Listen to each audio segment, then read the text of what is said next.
نحمده ونصلي ونسلم على رسوله الكريم اما بعد فاعوذ بالله من الشيطان الرجيم بسم الله الرحمن الرحيم فقد قال الله تبارك وتعالى في القرآن المجيد والفرقان الحميد واتل عليهم نبأ ابني آدم بالحق إذ قربا قربانا فتقبل من أحدهما ولم يتقبل من الآخر صدق الله مولانا العظيم وبلغنا رسوله النبي الأمين الكريم ونحن على ذلك لمن الشاہدین والشاکرین والحمد للہ رب العالمین۔ درود شریف پڑھ لیجیے۔ اللہم صلی علی سیدنا شفیعنا حبیبنا و مولانا محمد وبارک وسلم صلو علیہ صلاۃ و سلام علیکہ یا رسول اللہ یا حبیب اللہ۔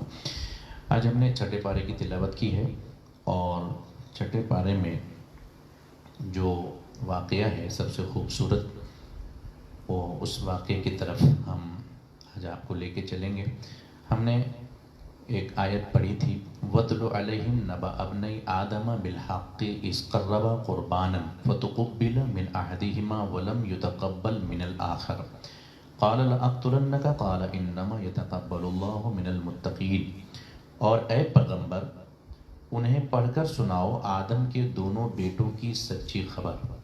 جب دونوں نے ایک ایک قربانی پیش کی تو ایک کی قبول ہوئی اور دوسرے کی نہ قبول ہوئی، تو وہ بولا میں تجھے قتل کروں گا، تو دوسرے نے کہا کہ اللہ اس کی قبول فرماتا ہے قربانی جو متقی ہو۔ اگر تو مجھے قتل کرنے کے لیے اپنا ہاتھ بڑھائے گا تو میں اپنا ہاتھ تجھ پر نہ بڑھاؤں گا۔ میں خدا سے ڈرتا ہوں، میں تو یہ چاہتا ہوں کہ میرا اور تیرا گناہ دونوں تیرے ہی پلے پڑے۔ فَطَوَّعَتْ لَهُ نَفْسُهُ قَتْلَ أَخِيهِ فَقَتَلَهُ فَأَصْبَحَ مِنَ الْخَاسِرِينَ۔ تو اس کے نفس نے اس کو بھائی کے قتل کی رغبت دلائی تو وہ اس کو قتل کر کے نقصان اٹھانے والوں میں سے ہو گیا۔ یہ چھٹے پارے کی آیت ہے سورہ مائدہ کی اور 8ویں رکوع کی۔ اس میں کہانی یہ ہے کہ حضرت آدم علیہ السلام جب زمین پر آپ جنت سے تشریف لائے تو آپ کی جو اہلیہ تھی حضرت حوا، وہ ایک ساتھ دو بچے کو جنم دیتی تھی، ایک لڑکا اور ایک لڑکی۔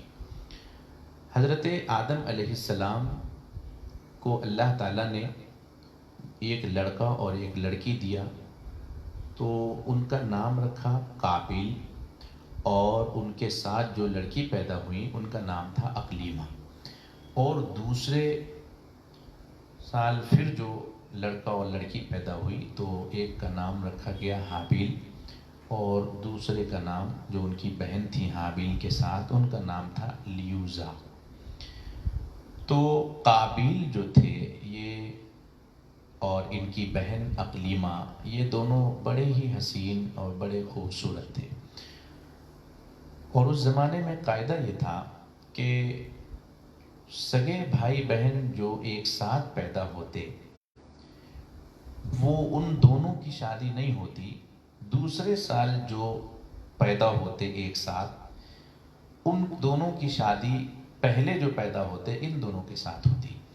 یعنی قابیل کے ساتھ جو اقلیمہ پیدا ہوئی اور حابیل کے ساتھ جو لیوزا پیدا ہوئی، تو قاعدہ یہ تھا کہ قابیل کی شادی لیوزا سے ہوتی اور حابیل کی شادی اقلیمہ سے ہوتی۔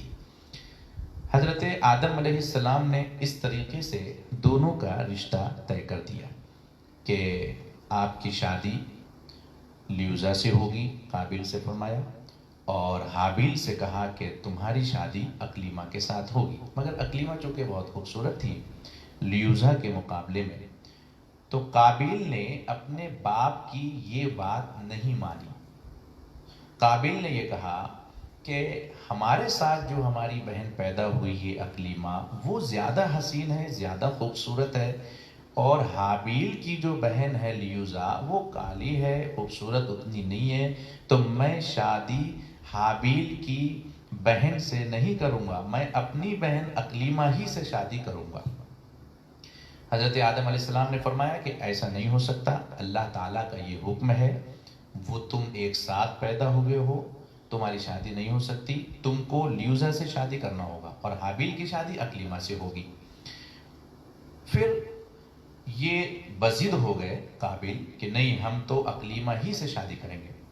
تو آدم علیہ السلام نے فرمایا تو ایسا کرو، اللہ کی بارگاہ میں قربانی پیش کرو دونوں بھائی، جس کی قربانی قبول ہو جائے گی وہ اقلیمہ سے شادی کر لے گا، اور جس کی قربانی رد ہو جائے گی وہ لیوزا سے شادی کرے گا.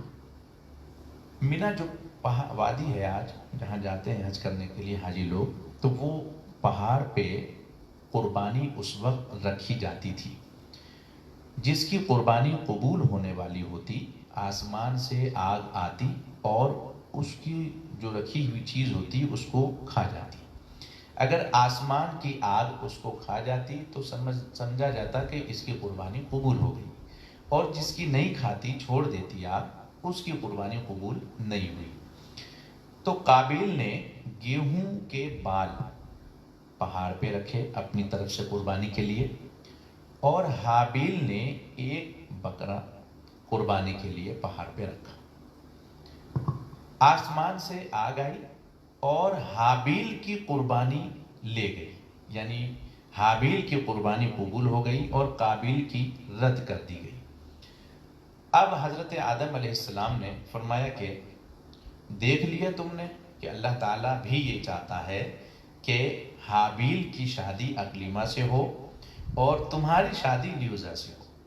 لہٰذا انہوں نے نکاح پڑھا دیا قابیل کا لیوزا سے اور حابیل کا اقلیمہ سے. لیکن یہ اور زیادہ قابیل کو حسد پیدا ہو گیا، دل میں چڑ ہو گئی، اور اس نے یہ قسم کھا لی کہ میں حابیل کا قتل کروں گا. جب یہ رہے گا ہی نہیں تو پھر وہ آٹومیٹک اقلیمہ ہماری ہو جائے گی اور ہم اس کو لے کے چلے جائیں گے. پھر اس نے حابیل سے کہا کہ اگر تم نے اقلیمہ کو نہیں چھوڑا، اپنے پاس رکھا، تو میں تمہارا قتل کروں گا. اسی کا ذکر قرآن کریم میں آج جو تراویح کی نماز میں آپ نے سنی، یہ پوری کہانی اس میں موجود ہے. تو اس میں حابیل نے یہ فرمایا کہ تم اگر میرا قتل کرو گے تو میں بدلے میں تمہارا قتل نہیں کروں گا، میں تم پہ ہاتھ نہیں اٹھاؤں گا اگر تم مجھے مارو گے تو، کیونکہ اللہ تعالیٰ متقیوں کی قربانی کو قبول کرتا ہے اور پرہیزگاروں کو جزا دیتا ہے. تم میرا قتل کر کے خود خسارہ کرو گے، اپنا نقصان کرو گے، تم کو گناہ ہوگا، ہم بدلے میں تمہارا قتل نہیں کریں گے. اتفاق سے حضرت آدم علیہ السلام حج کرنے کے لیے چلے گئے، اور قابیل نے پوری طرح سے ٹھان لی تھی کہ حابیل کو مجھے مارنا ہے. زمین پر باپ کی نافرمانی کرنے والا سب سے پہلا بیٹا قابیل تھا، کہ باپ نے کہا کہ تم ایسا نہیں کرو، شادی تم مجھ سے کرو، تو اس نے نہیں مانا، ضد پہ یہ آ گیا. اب آدم علیہ السلام جب حج کرنے کے لیے چلے گئے تو حابیل جو تھے وہ اپنے حجرے میں آرام کر رہے تھے. رات کے وقت قابیل ان کے حجرے میں داخل ہوا اور وہ پتھر ایک بڑا اٹھا کر حابیل کے سر پہ مار دیا. حابیل کا انتقال ہو گیا اور قابیل نے ان کو مارنے کے بعد زمین پر سب سے پہلا جو مرڈر ہوا، جو سب سے پہلا خون ہوا، وہ حضرت آدم علیہ السلام کے بیٹے حابیل کا ہوا. اور مارنے والا سگا بھائی تھا، مارا ایک عورت کی وجہ سے. تو زمین پر جو سب سے پہلا خون کا قطرہ گرا وہ عورت کی وجہ سے گرا. اسی لیے آج بھی عورت کے بارے میں نبی کریم صلی اللہ علیہ وسلم نے فرمایا کہ اس کو پردے میں رکھو، کیونکہ فتنہ جو ہوتا ہے وہ عورت ہی کی وجہ سے زیادہ ہوتا ہے. تو حضرت آدم علیہ السلام جب حج سے واپس آئے، اب اس نے قابیل نے حابیل کو مار دیا. بتاتے ہیں کہ جب حابیل کا انتقال ہوا تو 7 روز تک مسلسل زمین پر زلزلہ آتا رہا، اور درندوں نے چرندوں نے چڑھنا بند کر دیا تھا، کھانا پینا بند کر دیا. حضرت آدم علیہ السلام حج میں گئے ہوئے تھے، اس نے اپنے بھائی کا قتل کر دیا۔ اب قتل تو کر دیا، لیکن اب اس کو یہ سمجھ میں نہیں آ رہا تھا کہ ہم اس لاش کا کریں کیا۔ اس وقت تک اس کو معلوم نہیں تھا کہ دفن کیا جاتا ہے یا زمین میں گاڑا جاتا ہے۔ تو وہ اپنے کندھے پہ لیے ہوئے کئی روز تک مسلسل وہ لاش کو لے کے پھرتا رہا کہ ہم کہاں چھپائیں، کس طرح سے اس کو کریں۔ جب کئی دن ہو گئے تو اچانک 2 کوے نمودار ہوئے، اور ان 2 کووں نے آپس میں زمین پر لڑنا شروع کر دیا۔ اور وہ کوے جب زمین پر لڑتے رہے دونوں، تو دونوں کوے آپس میں جب لڑتے رہے اور لڑتے لڑتے ایک کوے نے دوسرے کوے کو مار دیا۔ اس کا ذکر آج قرآن کریم میں آپ نے سنا، فَبَعَثَ اللَّهُ غُرَابًا يَبْعَثُ فِي الْأَرْضِ لِيُرِيَهُ كَيْفَ يُوَارِي سَوْءَةَ أَخِيهِ۔ پھر اللہ نے ایک کوہ بھیجا زمین کوریدتا ہوا کہ اسے دکھا دے کہ وہ اپنے بھائی کی لاش کو چھپائے۔ قَالَ يَا وَيْلَتَا أَعْجَزْتُ أَنْ أَكُونَ مِثْلَ هَذَا الْغُرَابِ فَأُوَارِيَ سَوْءَةَ أَخِي فَأَصْبَحَ مِنَ النَّادِمِينَ۔ ہائے خرابی ہو اس کوے جیسا بھی نہ ہو سکا، اس کوے جیسا بھی نہ ہو سکا کہ میں اپنے بھائی کی لاش کو چھپاتا۔ پھر وہ اپنے کرتوت پر پچھتاتا رہا۔ یعنی 2 کوے کو اللہ نے زمین پر بھیجا، دونوں آپس میں لڑا، ایک کوے نے دوسرے کو مار دیا۔ پھر اس کوے نے اپنی چونچ سے زمین کو گہرا کیا، اور دوسرے کوے کو جو مرا تھا اس کو اس نے دفن کیا۔ اور یہ قابیل کے سامنے ہوا، تو قابیل نے ان کووں کو دیکھ کر یہ سیکھا کہ لاش کو زمین میں دفن کیا جاتا ہے۔ تو پھر قابیل نے زمین میں گڈھا کھود کر حابیل کو دفن کیا۔ زمین میں دفن کرنے کا رواج وہیں سے چلا آ رہا ہے۔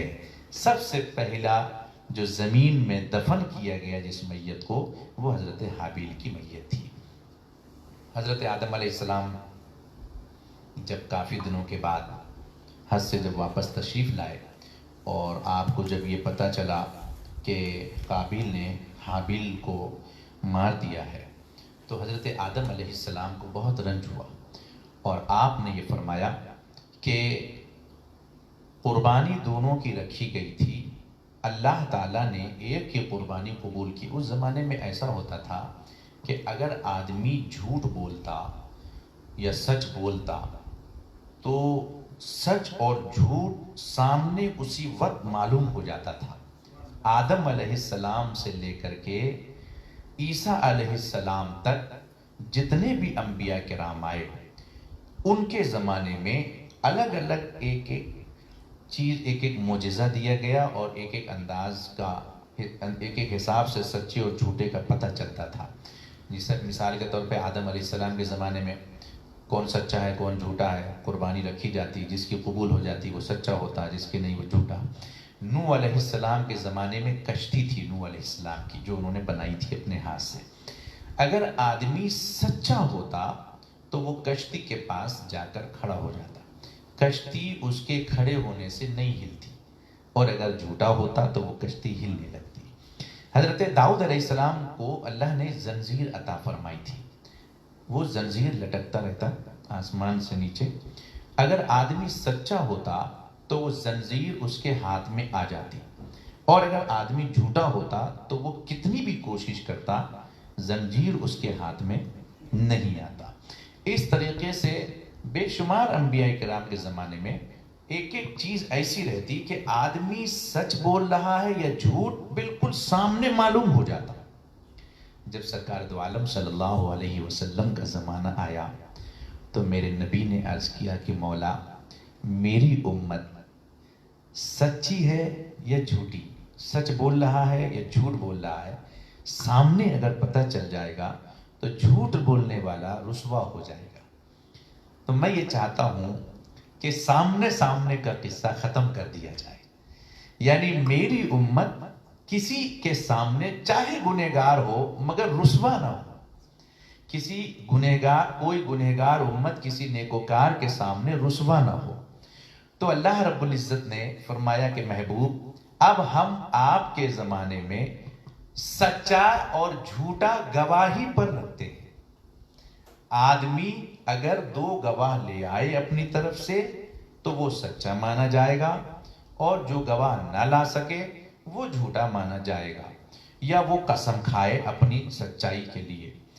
اب رہا یہ کہ وہ سچا ہے گواہ، اگر آدمی جھوٹ میں بھی اپنے طرف سے کوئی گواہ لے آیا تو اللہ فرماتا ہے کہ محبوب میں جانتا ہوں کہ کون سچا ہے اور کون جھوٹا ہے، میں سزا اور جزا قیامت میں دوں گا.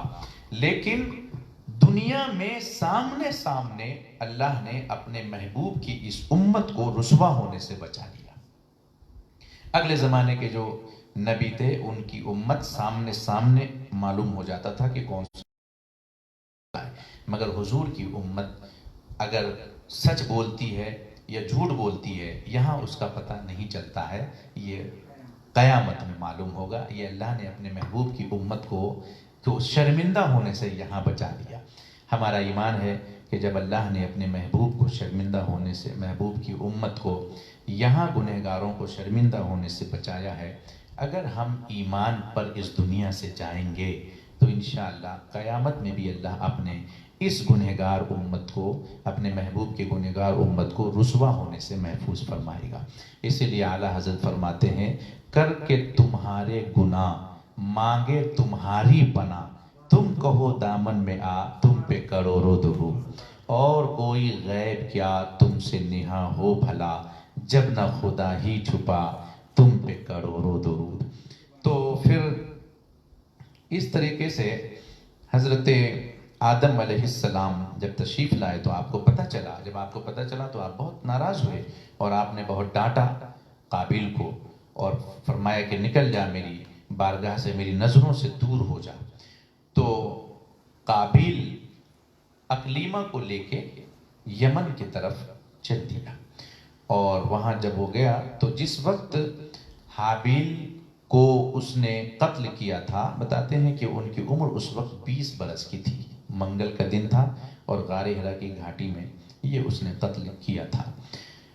جب یہ قابیل اقلیمہ کو لے کے چلا گیا یمن کی طرف تو کچھ دنوں کے بعد شیطان اس کے پاس آیا، قابیل کے پاس، اور شیطان نے قابیل سے آ کے یہ کہا، قابیل تمہیں ایک بات پتہ ہے، تم نے جو قربانی دی تھی پہاڑ پہ جو تم نے رکھی تھی، اور آگ نے آ کے حابیل کی قربانی کھا لی، تمہاری چھوڑ دیا تمہاری، جانتے ہو کیوں؟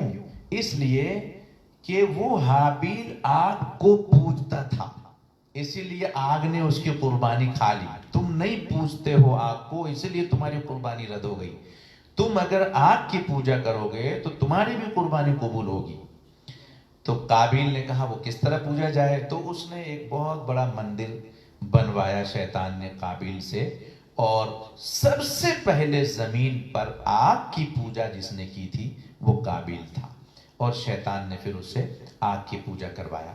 اس طریقے سے قابیل دنیا ہی میں ایمان سے ہٹ گیا، آگ کی پرستش کرتا رہا، اور پھر اسی کا ایک لڑکا جو آنکھوں سے اندھا تھا، قابیل ہی کا، جب وہ لڑکا پیدا ہوا اور تھوڑا بڑا ہوا تو پھر اسی اندھے لڑکے نے پتھر سے اسی طریقے سے قابیل کا مرڈر کیا جیسے قابیل نے حابیل کو مارا تھا.